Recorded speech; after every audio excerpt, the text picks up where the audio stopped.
Guild 9 Gaming presents Guild Review. On this episode, we play Gale Force 9's Doctor Who Time of the Daleks. We will discuss the components, gameplay, and our overall thoughts of the game. So warm up your Tardis and charge your sonic screwdriver as we battle Daleks across space and time. Welcome everybody to Guild Review from Guild 9 Gaming.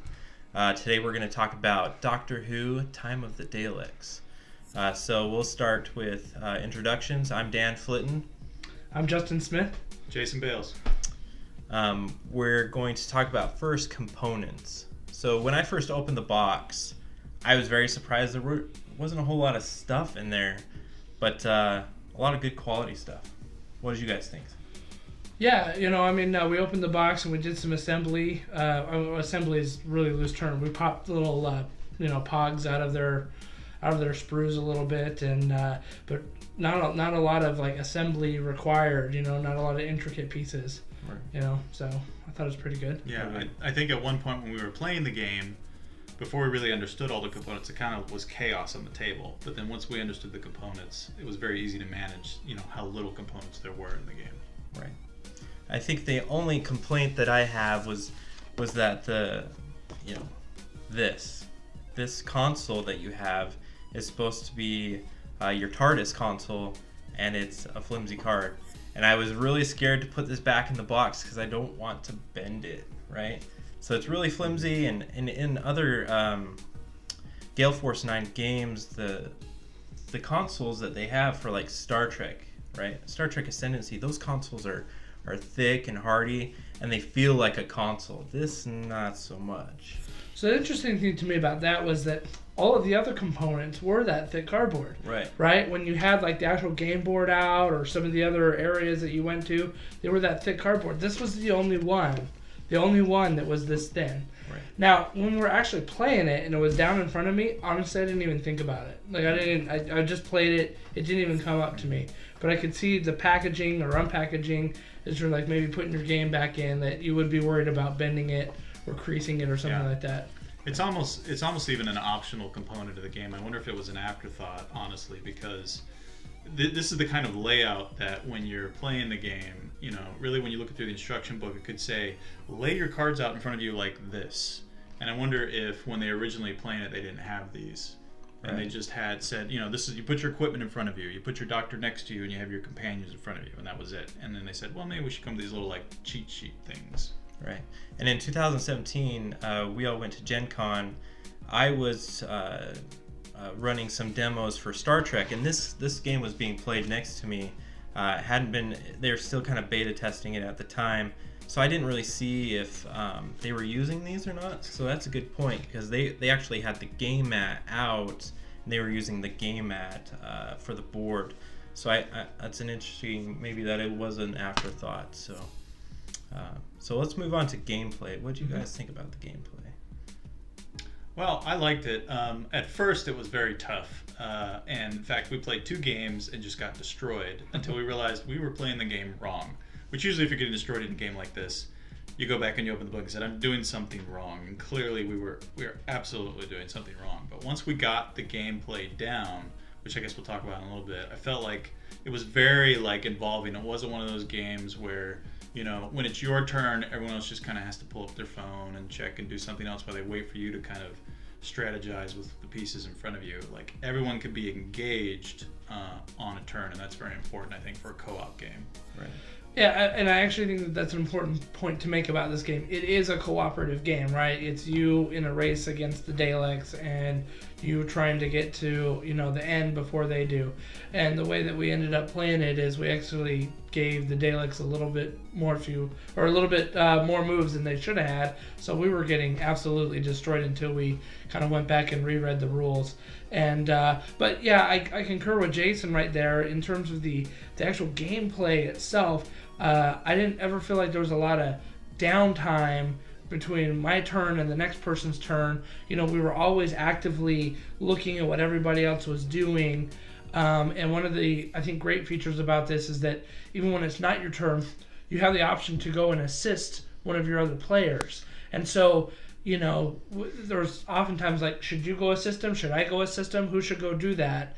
And because of that, I felt like everybody was involved, maybe a little bit more than some of the other co-op games that I've played. I feel like when I've played something like Pandemic or something like that, I was just waiting for someone to do their thing, and then I do my thing, especially if we're like on different sides of the board. This one didn't seem to matter that much, so it seemed to be involved. Right, so we played 2 games. We actually played 3 games, and the 2 games that we were playing wrong, we weren't really cooperating with each other. So the 3rd game, we started cooperating with each other, saying, hey, I can bring this to the table. I've never played a game where that's kind of the interaction with the other players in a co-op game.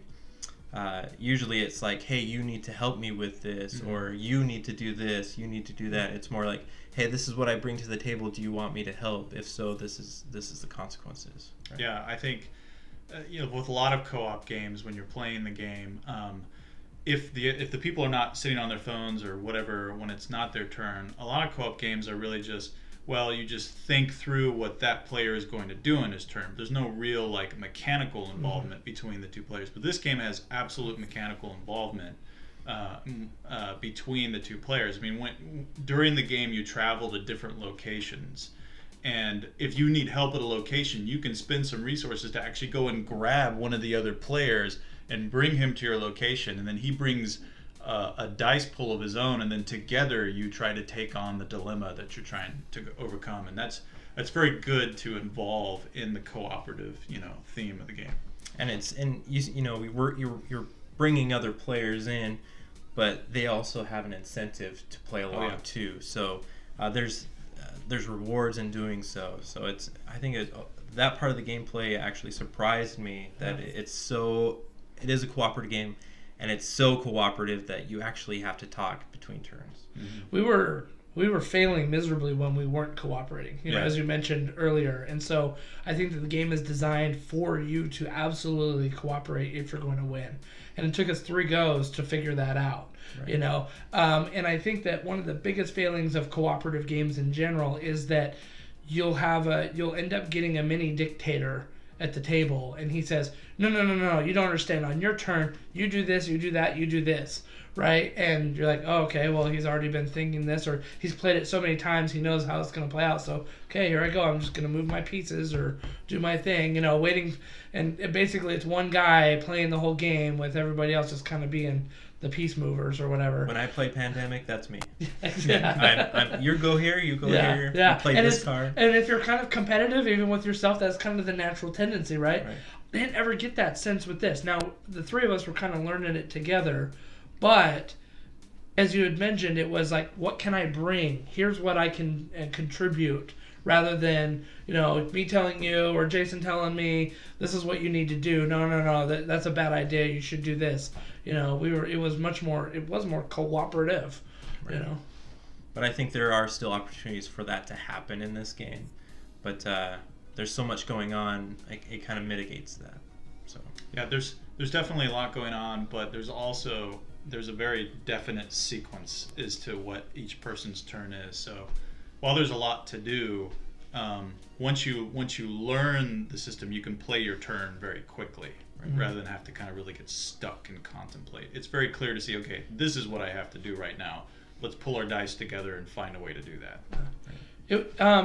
Just hitting on the gameplay a little bit more, I think that one of the things that impressed me most about this is it only took us 2 rounds to figure out what we're doing every time. Yeah. So it was a quick learning curve. It wasn't steep at all. It was easy to pick it up and say, okay, you're basically your player turn cards. This is the order of actions that you have to go through. And once we did kind of a round or 2, we're like, got it. Okay, we're on the way. And so then the discussion, rather than like, okay, what should I be doing next? What should I be thinking about? It was more, okay, if we do this together, then this could happen. Or, should we look at this? Or, what's going on? Rather than talking about like all the steps that I have to do during my gameplay. Because we had already basically figured that out. Right. So what do you guys think about replayability of this game?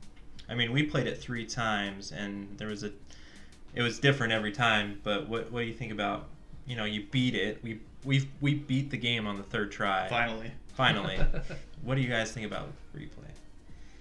Like all kind of games that deal with drawing the board during the gameplay rather than having a predefined board. I mean, there's a counter space you kind of go through as you play the game, but the actual like universe or galaxy, I would say, that you're actually moving through changes because you're drawing those tiles randomly. Mm-hmm. There's definitely going to be replayability in terms of what order you have to attack things, but you have to be okay with the same mechanic. Every time I play the game, the concept is going to always be the same. Move to a location, discover how many dice you have to challenge, get those dice together, go against the challenge. I mean, you could almost play this game ignoring the theme entirely. Yeah. And then just look at dice and play it as a dice game that kind of moves around a board. Yeah, we played it 3 times, and we didn't see all of the locations that it had to offer. Right. We didn't see all the dilemmas that it had to offer, so there's that too. Mm-hmm. Yeah, I guess my concern was, all right, so the first 2 times we got destroyed.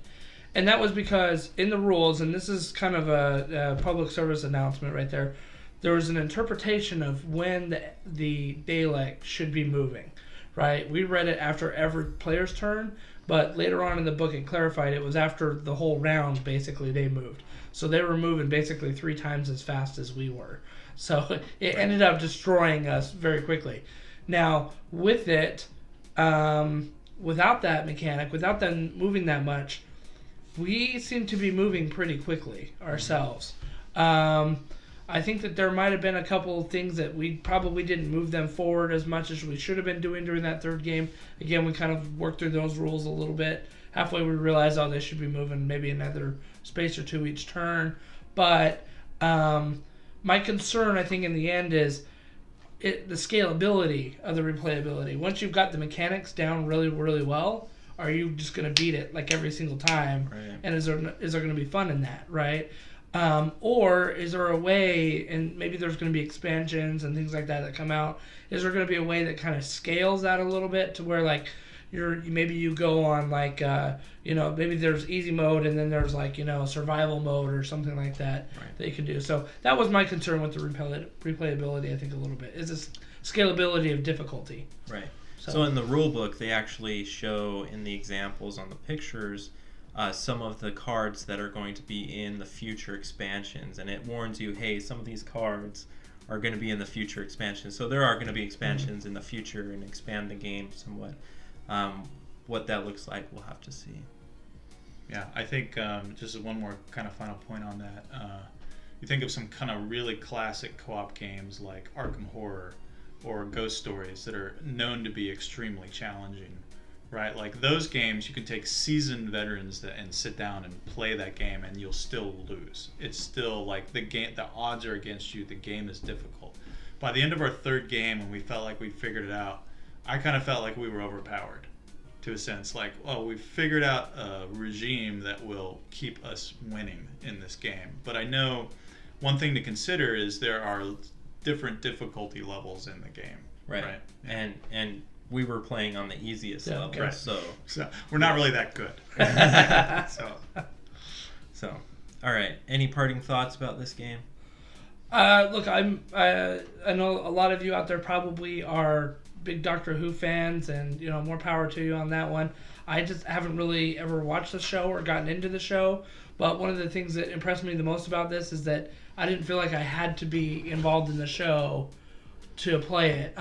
There's like little quotes on the cards from some of the characters, or I'm sure little moments that were poignant in the series that for a Doctor Who fan that probably would have triggered some great memories or something like that. For me, it was like way over my head because I didn't do it, but it didn't take away from the playability of the game or the value that the game brought, right? It wasn't so focused on the theme that it forgot the game. So right. I thought that was good. Right. I think what you usually see is that game makers, they create a game mechanic and then they try to apply it to the theme, right? I think there was some of that here, is that they were trying to fit the theme with the game already established game mechanics, but overall I think it really worked. Yeah, and it's definitely for those of you who are fans, one thing you can notice on the box is it runs the gamut from modern to classic Doctor Who, and I think the game is pretty well balanced in terms of the graphic art department for favoring fans of the old series and fans of the new series. So if you really are, a Doctor Who geek, you're going to be satisfied on both fronts there. Right. I think overall the game was fun. I wouldn't feel like if I was going to say, all right, guys, let's come down, we're going to play co-op game, and we're going to really focus, and it's going to be difficult, let's challenge ourselves. I don't know if this is the game that would be challenging a hardcore group of people. But this would be a game where you could sit down and you could have fun in a sci-fi universe. Yep. Right. And I think for those Doctor Who fans that are out there, this is going to be a great co-op game to play. Yep. Yeah. And even if it's to introduce your friends to the Doctor Who universe. Any other? I was just going to say, in terms of like, I don't know if I'd take my family and my kids and like play Arkham Horror with them, right? That's true. Like I don't think my 11-year-old could play I mean, she probably could play it. I don't know if I'd want her to play it. There's different parenting styles. Yeah, exactly. Doctor Who, though, I could play it with my 8-year-old, and they'd be fine, And I think the mechanics works out well that way. Mm-hmm. Right. Definitely family friendly. Right. So on a scale of 1 to 5, what do you rate it as? It's a little bit of a disclaimer. I'm not the biggest fan of co-op games, right? Just for different things. But rating it within a co-op game, the co-op game universe, I'd probably give it a 4. Yeah. Yeah. Okay. What about you, Jason? In a family-friendly, fun co-op experience, I would give it a 4. If you're looking for extreme challenge, hardcore, then I would probably give it a 3, 2.5 to 3. All right. So I think 4 across the board then for this game. I agree with the 4 rating. It's a great, fun game for Whovians. It's going to be even better because you're going to be playing it in your fandom. It's going to be a great game for you. So I personally recommend it, especially if you like the Doctor Who theme. Gale Force 9 makes great games. There was a little bit of upset because of the production of this game, but it's finally out. You can get it. You can get it at your local store or go to Gale Force 9's website. Yep. Thanks for watching. Thanks. Subscribe to the channel.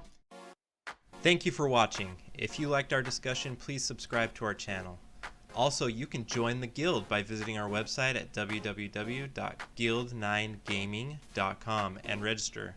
See you next time on Guild Review.